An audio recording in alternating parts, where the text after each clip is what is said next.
మొన్నటి వరకు కూడా కాళేశ్వరం ప్రాజెక్ట్ మీద డిఫెన్స్లో పడిన ప్రతిపక్ష బీఆర్ఎస్ పార్టీ ప్రస్తుతం చాలా అగ్రెసివ్గా వెళ్తుంది. ఈరోజు విచారణను తమకు అనుకూలంగా మార్చుకునే ప్రయత్నం చేసింది.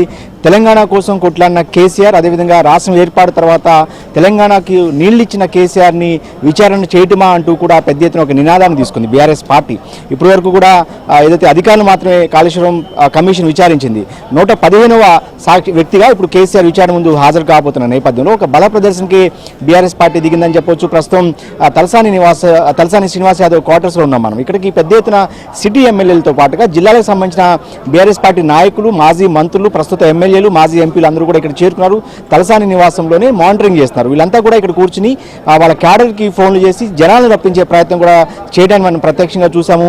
సిటీ ముఖ్యంగా జీహెచ్ఎంసీ పరిధిలో ఉన్న బీఆర్ఎస్ పార్టీ క్యాడర్లకు ఫోన్ చేసి వీళ్ళంత త్వరగా బీఆర్కే భవన్కి చేరుకోవాలనేది వాళ్ళు చెప్తున్న మాట. సో ఈ నేపథ్యంలోనే ఇప్పటికే దాదాపుగా ఇక్కడికి వస్తున్న వాళ్ళందరినీ కూడా ఎక్కడ కూడా తలసాని నివాసం దగ్గర వెయిట్ చేయించకుండా వీళ్ళందరినీ కూడా పక్కనే ఉన్న కూతవేటు దూరంలో ఉన్న బీఆర్కే భవన్కి పంపిస్తారు. అంటే వీళ్ళంత మందిని బీఆర్కే భవన్ పరిసర ప్రాంతాలన్నింటినీ కూడా అటు ట్యాంక్ బండ్ కావచ్చు, ఇటు బీఆర్కే భవన్ పక్కన ఉన్న జీహెచ్ఎంసీ రోడ్డు కావచ్చు, అటు సచివాలయం వైపున రోడ్డు కావచ్చు, అన్ని రోడ్లను కూడా జనాలతో నింపేయాలి, కేసీఆర్కి మద్దతుగా పెద్ద ఎత్తున జనాలను తరలించాలనేది వీళ్ళ ఆలోచనగా ఉంది. ఇందులో భాగంగానే ఈ అంశాన్ని పెద్ద ఎత్తున తెలంగాణ సమాజంలో చర్చకు ఉంచాలి అనేది బీఆర్ఎస్ పార్టీ ఆలోచనగా ఉంది. దీనికి సంబంధించి ఒక 2-3 రోజులుగానే కేటీఆర్ హోంవర్క్ చేస్తారు. తెలంగాణ భవన్ నుంచి అందరికీ ఫోన్లు వెళ్ళాయి, అందరూ కూడా నాయకులంతా కూడా తరలి రావాలనేది మౌఖిక ఆదేశాలు జారీ చేసిన పరిస్థితి. ఇక కేసీఆర్ వెంట కవిత, మొన్నటి వరకు కూడా కవిత దూరంగా ఉన్నారు. ఆమె కూడా అప్పటికే బయలుదేరి వచ్చిన కేసీఆర్ కాన్వాలోనే కవిత కూడా బీఆర్కే భవన్కి వస్తారు. కవితకు సంబంధించిన ఏదైతే జాగృతి కార్యకర్తలు కూడా బీఆర్కే భవన్ కావచ్చు, ఈ పరిసర ప్రాంతాల్లో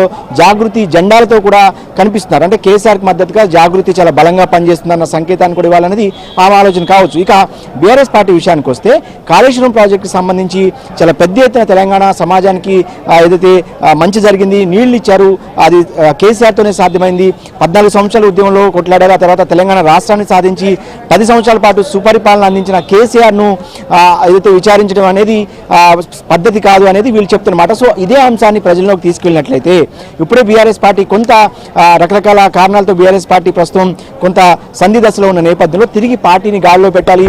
సింపతి మొదటి నుంచి కూడా తెలంగాణ సింపతితో కేసీఆర్ కావచ్చు, బీఆర్ఎస్ పార్టీ కావచ్చు చాలా బలపడింది, గెయిన్ అయింది. సో అదే సింపతిని మళ్ళీ ఏదైతే కేసీఆర్ను విచారిస్తారు, ఇబ్బంది పెడుతున్నారు, వాంటెడ్గా కాంగ్రెస్ ప్రభుత్వం ఏమీ లేని చోట వాంటెడ్గా, అంటే హరీష్ రావు పదే పవర్ పాయింట్ ప్రజెంటేషన్లో కావచ్చు, తర్వాత మీడియాతో మాట్లాడిన సందర్భంగా కావచ్చు, ఒక బలమైన ఒక బలంగా ప్రజల్లోకి తీసుకెళ్లే ప్రయత్నం చేస్తున్నారు. దాదాపు కాళేశ్వరం ప్రాజెక్టు ద్వారా 35% భూభాగం తెలంగాణలో నీరు వచ్చింది, తాగునీటి అవసరాలు తీరని, దాదాపు 1 కోటి మంది జనాభా ఉన్న హైదరాబాద్లో సైతం కాళేశ్వరం నీళ్ళు వచ్చి ఇక్కడ నీటి అవసరాలు తీరుతున్నాయి.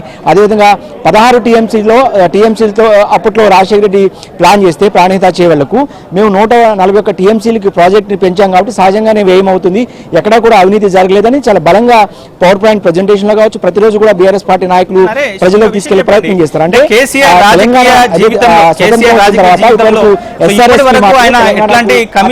హాజరు కాలేదు, ఎట్లాంటి పోలీసు విచారణ ముందర కూడా హాజరు కాలేదు, కేవలం ఉద్యమంలో జైలుకు వెళ్ళాడే తప్ప కేసీఆర్ ఇక్కడ కూడా ఖమ్మం వరకు కూడా వెళ్తున్నాయి అనేది వీళ్ళు చెప్తున్నమాట. సో ఈ అంశాలను తీసుకెళ్లడం ద్వారా ఇటు దక్షిణ తెలంగాణ కావచ్చు, ఉత్తర తెలంగాణ కావచ్చు, హైదరాబాద్ సిటీలో ఉన్న ప్రజలను కావచ్చు కొంత తమ వైపు తిప్పుకునే పనిలో బీఆర్ఎస్ పార్టీ పడింది. ఒక రకంగా బల ప్రదర్శన కూడా బీఆర్ఎస్ పార్టీ దిగింది.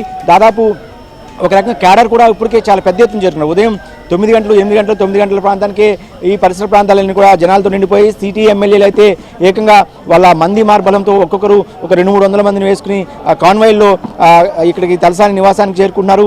అదేవిధంగా సిటీకి సంబంధించిన ఎమ్మెల్యేలంతా కూడా ఇక్కడే ఉండి మానిటరింగ్ చేస్తున్న పరిస్థితి. ఏదేమైనప్పటికీ కూడా కాసేపట్లో కేసీఆర్ విచారణకు రాబోతున్న నేపథ్యంలో బీఆర్ఎస్ పార్టీ ఒక రకంగా ఒక 2-3 గంటల పాటు ఇక్కడ హంగామా సృష్టించే అవకాశం అయితే కనిపిస్తుంది. ఈ పరిసర ప్రాంతాలను కూడా పెద్ద ఎత్తున నిండిపోయి ఇక హరీష్ రావు నిన్న రాత్రి నుంచే కేసీఆర్తో ఉన్నారు కాబట్టి ఇప్పటికే హరీష్ రావుతో దాదాపుగా 6 సార్లు సమావేశమయ్యారు. ఈ కమిషన్ నోటీసులు ఎప్పుడైతే కేసీఆర్కి వచ్చాయో దీనికి సంబంధించి ఇప్పటికే హరీష్ రావుతో దాదాపు 6 సార్లు సుదీర్ఘ మంత్రాలు కేసీఆర్ జరిపారు.